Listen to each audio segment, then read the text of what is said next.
le Premier ministre effectue la prière mortuaire sur le corps de feu Mohamed Brahim Seyid, décédé dans un accident près de la ville de Tigrit.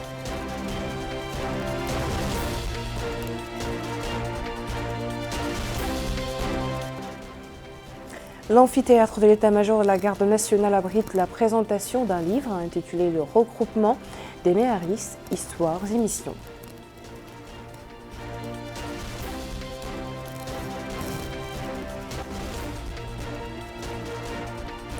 Campagne 2023, les partis politiques en lice dans les élections générales intensifient les activités de sensibilisation sur leur programme.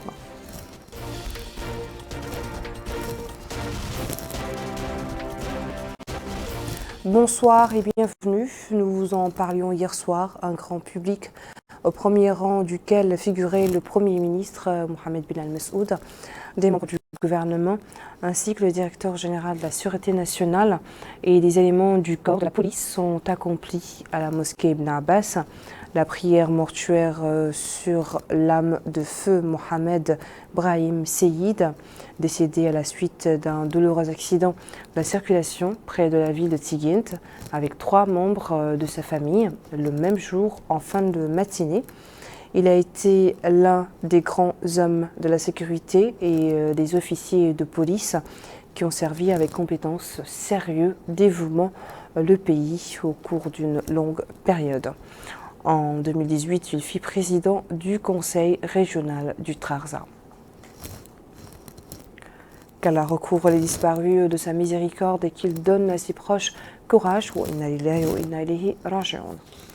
Le regroupement des méharistes, histoires et missions, c'est le titre d'un nouveau livre dédié à ce corps, écrit par Antoine Chacot, Éric Dureau et Jean Tarta.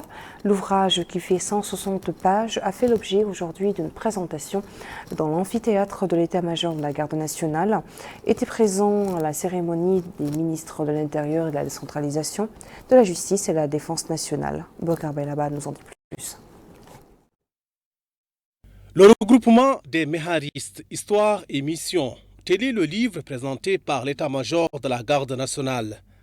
Un ouvrage qui relate l'histoire du groupement nomade de notre pays. Principalement présents le long de la frontière malienne, ces hommes appelés les méharistes sillonnent le désert à la rencontre des populations. Du haut de leur dromadaire, les méharistes sont partie prenante dans le système sécuritaire et ils font remonter l'information. Les militaires interviennent ensuite. Et à cette occasion, le chef d'état-major de la garde nationale, le général Mohamed Cheikh Mohamed Lemine, a déclaré que cette manifestation est considérée comme un modèle dans la sous-région du Sahel, mettant en exergue le caractère indissociable entre sécurité et développement. Il a indiqué que ce livre est considéré comme un guide et un symbole fondamental de l'importance du partenariat existant entre notre pays et l'Union européenne, incarné dans le projet d'appui à la sécurité et au développement mis en œuvre depuis 2014. Il a rappelé que la garde nationale a bénéficié, dans le cadre de ce projet, du renforcement de l'infrastructure, du soutien à l'unité des méharistes et de la création d'un centre de formation des méharistes à Hachmim, l'unique en son genre dans la sous-région. Il a exprimé ses remerciements à toutes les personnes impliquées dans le cadre de ce projet, en particulier l'Union européenne et l'Institut Timis. L'ouvrage a été réalisé dans le cadre du volet média du projet d'appui à la sécurité et au développement financé par l'Union européenne. Ce livre représente la consécration d'une approche mauritanienne unique qui a démontré toute sa valeur. Cette reconnaissance marque l'importance de la valorisation des approches traditionnelles, des approches avant tout basées sur l'humain, le contact avec des populations, y compris dans les zones les plus reculées. Composé de militaires entraînés et aguerris, le groupement nomade est capable d'opérer dans des conditions extrêmes, de mener des missions de longue durée dans des environnements hostiles. Les terroristes qui sévissent dans la région ont des modes opératoires particuliers, qui exigent bien sûr une réponse adaptée. Le groupement nomade utilise une combinaison de techniques de renseignement, de surveillance, de patrouille pour détecter, intercepter les groupes terroristes avant qu'ils ne puissent agir. Il joue un rôle crucial dans la lutte contre le terrorisme dans la région. Ce projet est une pièce d'une coopération plus large que l'Union européenne mène avec la Mauritanie. Nous sommes engagés dans une coopération avec toutes les forces de défense et de sécurité de la Mauritanie au travers de différents appuis. Ce livre de 160 pages, édité par l'Institut Thémis, vise à perpétuer le rôle historique et pionnier des unités des méharistes dans notre pays. Ce programme est un programme qui s'effectue en 2 volets. Un premier volet qui est un volet sécurité, donc au profit direct de la garde, mais également de l'armée mauritanienne et de la gendarmerie. Et puis un volet développement qui est extrêmement original, dans le sens où Thémis, si vous voulez, met en œuvre ce programme sur le terrain, mais évidemment en corrélation directe avec la garde nationale, avec le groupement nomade. Donc il y a une interaction permanente et évidente entre moi, société civile, si vous voulez, et les agents de l'État, qui aujourd'hui, si vous voulez, deviennent des acteurs opérationnels sur le terrain au profit direct des populations. Et l'effet le plus fort qui a été marqué, qui a été souligné, c'est la mise en place d'une dizaine de puits dans des régions extrêmement éloignées, puisqu'on est globalement à 1500 km de Nouakchott. Cet ouvrage, si vous voulez, sont des spécialistes de ça, et cet ouvrage sur les méharistes devient aujourd'hui un ouvrage de référence. En définitive, le désert du sud-est mauritanien n'a aucun secret pour les membres du groupement nomade de la garde nationale. Depuis des décennies, dans le Hôtel Charqi, ils apportent de la sécurité, surveillent le territoire et la très longue frontière avec le Mali, mais aussi ils apportent des services de base aux populations locales. L'actualité est marquée par ailleurs par cet appui en équipement médical octroyé par la région de Nouakchott au centre hospitalier national. Un appui qui s'inscrit dans le cadre de la coopération entre la région et certains partenaires au développement au profit des structures sanitaires Malika. Un lot de médicaments et d'équipements a été offert par la région de Nouakchott en faveur des patients vulnérables de l'hôpital national. Cette initiative entre dans le cadre des efforts du gouvernement afin de rapprocher les services de santé du citoyen. La présidente de la région de Nouakchott, Mme Fatimetou Mita Abdelmalek, indique que ce lot est composé notamment de 150 caisses d'équipements médicaux afin de soutenir les prestations médicales quotidiennes de l'hôpital qu'il faut remercier, dit-elle, pour les soins prodigués et les efforts menés. Elle souligne que cette aide est le fruit du partenariat de la région de Nouakchott avec ses partenaires étrangers. Le directeur adjoint du Centre national hospitalier, M. Mohamed Ali Oulbouna Mokhtar, indique que ce don sera réservé aux nécessiteux de l'hôpital. Cette initiative louable n'est pas la première du genre, ajoute-t-il. Ce don de la région de Nouakchott en faveur du secteur de la santé s'inscrit dans le cadre de sa volonté de rapprocher les services du citoyen. Ce 8 mai était la journée mondiale de la Croix-Rouge et du Croissant-Rouge. L'occasion pour le Croissant-Rouge mauritanien de présenter son bilan durant ces dernières années. Retour à Malika Nekli pour le compte-rendu.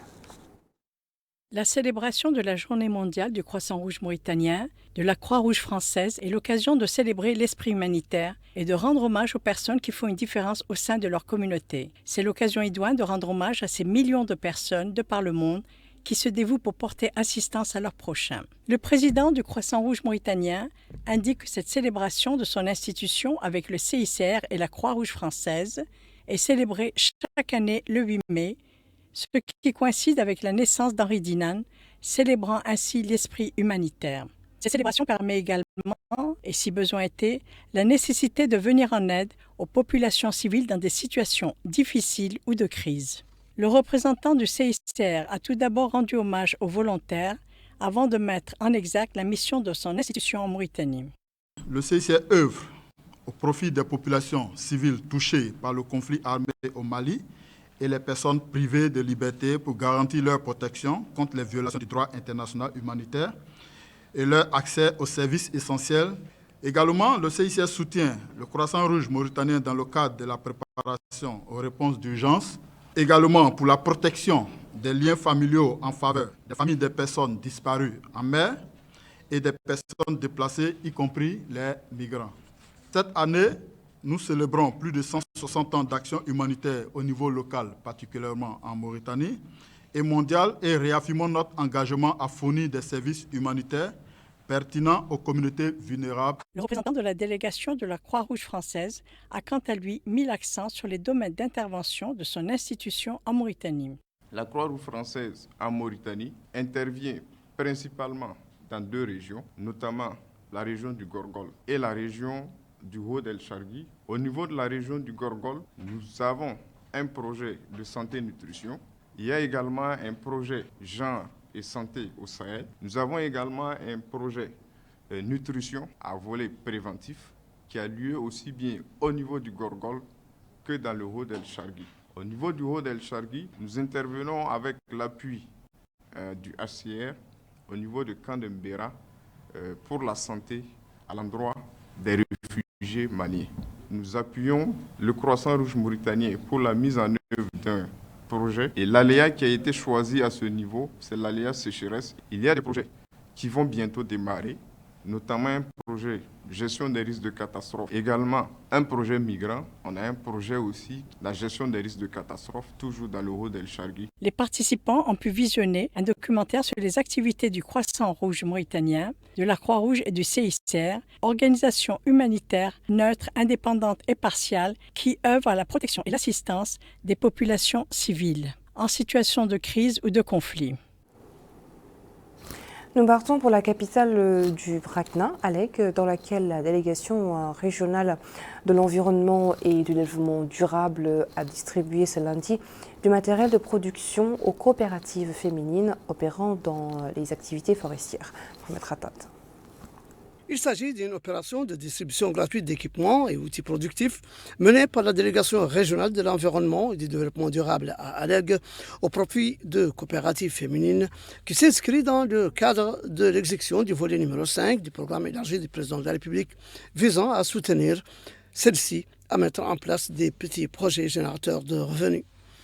C'est le Wali Moussaïd du Brakna qui a supervisé cette distribution, dont les bénéficiaires ont salué cet appui qui contribuera à relever leur niveau économique.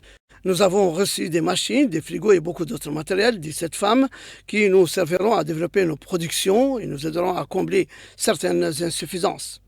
Les coopératives féminines de celui-là produisaient des boissons, du savon et des huiles de façon artisanale et manuelle. Avec ces équipements qui leur manquaient cruellement, elles feront mieux et plus. Nous en tirerons le meilleur profit, dit celle-ci. Le délégué régional de l'environnement et du développement durable notera que ce matériel distribué aujourd'hui au profit des coopératives féminines va les aider à développer et à transformer le produit forestier, soulignant le rôle majeur que jouent les coopératives pour la production et la contribution au processus du développement. Restons à l'intérieur du pays qui continue de vivre au rythme de la campagne électorale qui est entrée dans sa dernière ligne droite. Bokar Bailabra a pris la température de la campagne dans les villes de Mongel, Guérou et Ayoun. Dernière ligne droite de la campagne électorale au Hôtel Harbi. Les candidats intensifient leurs activités de mobilisation pour attirer de nouveaux électeurs. Ainsi, le parti INSAF a organisé 2 meetings populaires à Ayoun. Les candidats de cette formation politique ont fait le tour d'horizon des actions qu'ils comptent exécuter au profit des citoyens en cas de victoire des élections municipales, régionales et législatives. À renfort d'arguments et de promesses, les candidats n'ont pas fait les choses à moitié. Selon eux, le pays sera encore très tourné vers le progrès et le développement en cas de succès à l'issue du scrutin. Autre parti politique en campagne électorale à Ayoun. Il s'agit du Parti pour la construction et le progrès. Les candidats en lice se sont relayés pour exposer leurs programmes électoraux à travers 2 meetings populaires. Là aussi, le leitmotiv reste le même. En cas de victoire, notre pays se portera encore mieux sur plusieurs domaines. D'où leur appel à porter le choix sur leur candidat le 13 mai.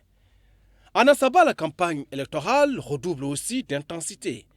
Les candidats des partis politiques en lice continuent de sillonner les 5 Moukata de la wilaya de Nassaba, Kifa, Guérou, Kankossa, Boumdeid et Barkeol. Comme dans les autres villes du pays, les meetings populaires constituent les points de rencontre entre les candidats désireux d'avoir de potentielles voix et les électeurs qui ont l'occasion de consulter les programmes des candidats et déterminer ceux qui ils jugent dignes de gagner leur vote et de gagner leur confiance. Cap sur le Gorgol, ainsi la coordination régionale du parti INSAF a organisé des meetings populaires à Kaïdi et Lixeiba. L'objectif est de convaincre les électeurs de la pertinence des programmes électoraux des candidats. D'ailleurs, plusieurs intervenants se sont relayés pour expliquer les enjeux des élections du 13 mai et l'importance de soutenir le parti qui compte en cas de victoire et impulser au nouveau cadre de vie au profit des populations. Dans la Moukata de Monguel, la campagne électorale bat aussi son plein. À grand renfort de meetings populaires, les partis politiques en lice rivalisent d'ardeur. C'est le cas du parti L'Union pour la démocratie et le progrès IDP qui a organisé un meeting populaire. L'assistance a eu droit à une séance d'explication sur la manière de glisser son bulletin dans l'urne le jour du vote. Après cette séquence de pédagogie, place aux présentations des programmes électoraux des candidats. Tous se sont apaisantis sur la pertinence de leur programme. Les citoyens estiment que le climat de la campagne au niveau local est empreint de sérénité et de responsabilité. La capitale du Gorgol a également abrité 2 meetings populaires. Le premier a été organisé par le parti Sawab, dont les candidats en lice ont exhorté les citoyens à voter pour eux le 13 mai. Le parti Tawassoul était aussi en action. Face à leurs partisans, les candidats ont insisté sur l'importance de faire le choix sur leur programme, estimant qu'ils ont la capacité, une fois élus, de défendre de manière digne et efficace l'intérêt général.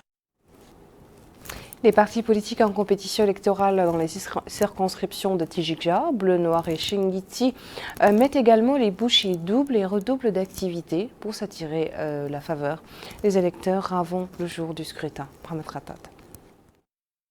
Dans la wilaya de Ladrar, la campagne électorale connaît un engouement particulier. La capitale, Attar, se faisant remarquer par une forte affluence presque partout dans les 4 coins de la ville, les différentes formations politiques, multipliant meetings, mobilisation et sensibilisation des électeurs sur leurs programmes électoraux et les appelant à voter pour leurs candidats. Une effervescence que connaît la Moukata'a de Oujeft, dont les circonscriptions phares vivent au rythme des soirées électorales. Il en est de même à Chinguitti où les candidats, tout en promettant monts et merveilles, ne cessent de convaincre les électeurs qu'ils ne feront pas de meilleurs choix s'ils ne votaient pas pour eux. La campagne bat son plein, dit celui-là, et la sécurité est assurée, tout va pour le mieux. Nous demandons aux candidats de cette femme de résoudre le problème de l'électricité et de nous trouver du travail à nous les femmes. D'autres électeurs évoquent les problèmes de l'agriculture et du chômage des jeunes. Il faut signaler qu'à Chinguitti, 4 partis politiques sont en lice pour la députation et 7 autres pour les municipales, dont 5 à Chinguitti et 2 pour la commune de Ain al-Safra. Là, à Bleu Noir, arrondissement administratif relevant de la wilaya de Dakhlet Nouadhibou, c'est une saine compétition électorale marquée par ce meeting du PRDR qui a mobilisé ses troupes pour défendre ses couleurs et appeler à voter pour ses candidats. Idem pour le parti Al-Insaf qui a organisé une soirée musicale au cours de laquelle il s'est accordé le temps d'expliquer le programme électoral de ses candidats pour développer cet arrondissement administratif jouxtant la voie ferrée. Dans un autre quartier de Bleu Noir, c'est l'UDP qui a tenu un meeting, son staff de campagne expliquant ses programmes et sensibilisant les électeurs sur les procédures de voter le jour J. Le parti Tawassoul a lui aussi mené campagne à Bleu Noir, ses candidats et leur soutien montant au créneau des tribunes pour défendre ses programmes électoraux et tenter de convaincre les électeurs de voter pour eux. Les populations qui profitent des longues soirées de campagne émaillées de musique se déclarent satisfaites du climat paisible et responsable dans lequel se déroule la campagne, ne se plaignant de rien et souhaitant aux candidats bonne chance. Là, à Tijikja, c'est une autre nuit de campagne qui s'organise. Certains partis la consacrant à expliquer aux électeurs leur logo sur les bulletins de vote et les procédures de vote pour leurs candidats à la mairie, à la députation et à la régionale. Ainsi, la coalition des Unis, sous la bannière du parti Al-Insaf, a organisé une soirée de sensibilisation des électeurs sur le logo et le numéro d'ordre de ses candidats, appelant militants et sympathisants à en faire autant en ville, en vue de faire gagner les listes du parti dans les différents scrutins électoraux. Là, au quartier Hayil Gaga, c'est le candidat à la mairie pour le parti Hatem qui a organisé un meeting entouré de son équipe, présentant au public un spécimen du bulletin de vote et expliquant l'importance de l'échéance et leur détermination à travailler activement à changer en bien les choses à Tijikja. Voilà, ça sera tout pour notre journal pour ce soir. Merci à vous de nous avoir suivis. Le rappel des principaux titres. Le Premier ministre effectue la prière mortuaire sur le corps de feu Mohamed Ibrahim Seyid, décédé dans un accident près de la ville de Tigid.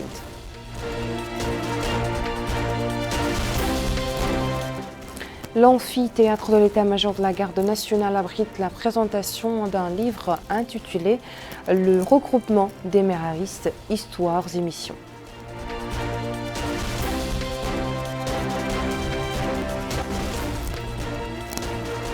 Les partis politiques en lice dans les élections générales intensifient les activités de sensibilisation sur leur programme sur fond de campagne électorale 2023.